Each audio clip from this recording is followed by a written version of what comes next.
ನುಗ್ಗೆ ಸೊಪ್ಪಿನ ರಾಗಿ ರೊಟ್ಟಿ. ಮೊದಲು ಕಡಾಯಿಯಲ್ಲಿ 1 ಸ್ಪೂನ್ ಎಣ್ಣೆ ಹಾಕ್ಕೊಳ್ಳಿ.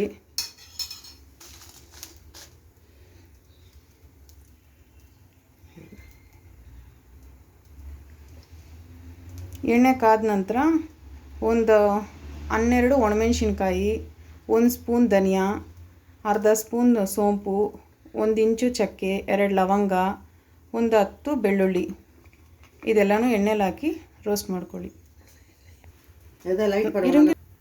ನಮಸ್ಕಾರ ನನ್ನ ಗೆಳೆಯ ಗೆಳತಿಯರೇ, ಅಣ್ಣ ತಮ್ಮಂದರೆ, ಅಕ್ಕ ತಂಗಿಯರೇ. ನಮ್ಮ ವಿಡಿಯೋ ನಿಮ್ಗೆ ಇಷ್ಟ ಆದರೆ ಸಬ್ಸ್ಕ್ರೈಬ್ ಮಾಡಿ, ವಿಡಿಯೋನ ತಪ್ಪದೇ ನೋಡಿ. ಇವತ್ತು ನಾವು ನಿಮ್ಗೆ ಏನು ತೋರಿಸ್ತಾ ಇದ್ದೀವಿ ಅಂದರೆ ನುಗ್ಗೆ ಸೊಪ್ಪಿನ ರಾಗಿ ರೊಟ್ಟಿ.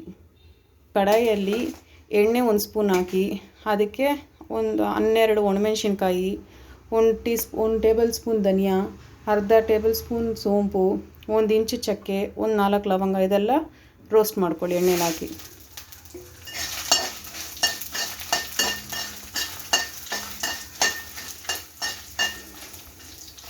ಚೆನ್ನಾಗಿ ಕೈ ಬಿಡ್ದರೆ ರೋಸ್ಟ್ ಮಾಡ್ತಾ ಇರಿ. ಅದು ನಿಮಗೆ ವಾಸನೆ ಘಮ ಘಮ ಅಂತ ಬರಬೇಕು, ಅದುವರೆಗೂ ರೋಸ್ಟ್ ಮಾಡ್ಕೊಳ್ಳಿ. ಅದು ಚೆನ್ನಾಗಿ ಈ ಥರ ಬಣ್ಣ ಚೇಂಜ್ ಆದಮೇಲೆ ಒಂದು ತಟ್ಟೆಗೆ ಹಾಕ್ಕೊಳ್ಳಿ. ಅದನ್ನು ಮತ್ತು 1 ಚಮಚ ಎಣ್ಣೆ ಹಾಕಿ ಅದಕ್ಕೆ ಒಂದು 4 ಈರುಳ್ಳಿನ ಸಣ್ಣದಾಗಿ ಕಟ್ ಮಾಡಿಕೊಂಡಿದ್ದೀವಿ. ಅದನ್ನು ಅದರಲ್ಲೇ ಹಾಕಿ ಹುರ್ಕೊಬೇಕು. ಸ್ವಲ್ಪ ಅರ್ಧಂಬರ್ಧ ಬೆಂದರೆ ಸಾಕು. ಈರುಳ್ಳಿ ಈ ರೀತಿ ಒಂದು ಸ್ವಲ್ಪ ಬೆಂದಮೇಲೆ ಅದನ್ನು ಒಂದು ಪಾತ್ರೆಗೆ ಶಿಫ್ಟ್ ಮಾಡ್ಕೊಳ್ಳಿ. ಮತ್ತು 1 ಸ್ಪೂನು ಎಣ್ಣೆ ಹಾಕ್ಕೊಳ್ಳಿ. ಅದೇ ಬಾಣಲಿಗೆ ಹಾಕ್ಕೊಂಡು ನಾವು ತೊಳೆದು ವಾಶ್ ಮಾಡಿಕ್ಕಿರೋಂಥ ನುಗ್ಗೆ ಸೊಪ್ಪನ್ನ ಹಾಕ್ಕೊಳ್ಳಿ. ಅದಕ್ಕೆ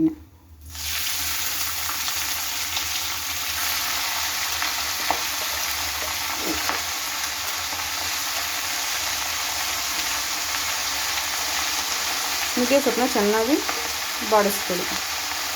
ಈ ಥರ ನುಗ್ಗೆ ಸೊಪ್ಪು ಚೆನ್ನಾಗಿ ಹುರ್ಕೊಂಡಾದ್ಮೇಲೆ ಅದನ್ನು ನಾನು ಒಂದು ಪಾತ್ರೆಗೆ ಹಾಕ್ಕೊಳ್ಳಿ.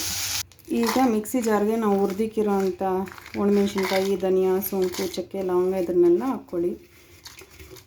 ಮತ್ತು ಒಂದು 10ರಿಂದ 12 ಎಸಳು ಬೆಳ್ಳುಳ್ಳಿ ಹಾಕ್ಕೊಳ್ಳಿ. ಬೆಳ್ಳುಳ್ಳಿ ಹಾಕಿ ಇದನ್ನ ಚೆನ್ನಾಗಿ ರುಬ್ಕೊಳ್ಳಿ.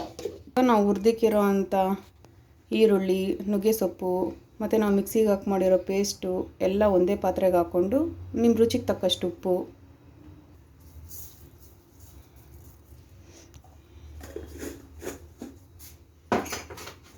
ಮತ್ತು ನಾನೊಂದು ದೊಡ್ಡ ಕಪ್ ತುಂಬ ರಾಗಿ ಹಿಟ್ಟಿಟ್ಕೊಂಡಿದ್ದೀನಿ. ಆ ರಾಗಿ ಹಿಟ್ಟನ್ನು ಅದಕ್ಕೇ ಹಾಕ್ಕೊಳ್ಳಿ.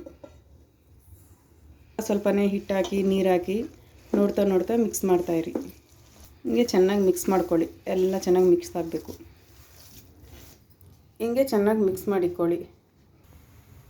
ಈಗ ರೊಟ್ಟಿನ ಈ ಥರ ಚೆನ್ನಾಗಿ ತೆಳ್ಳಗೆ ತಟ್ಕೊಳ್ಳಿ. ಗ್ಯಾಸ್ ಮೇಲೆ ಹೆಂಚಿನ ಮೇಲೆ ರೊಟ್ಟಿನ ಹಾಕಿ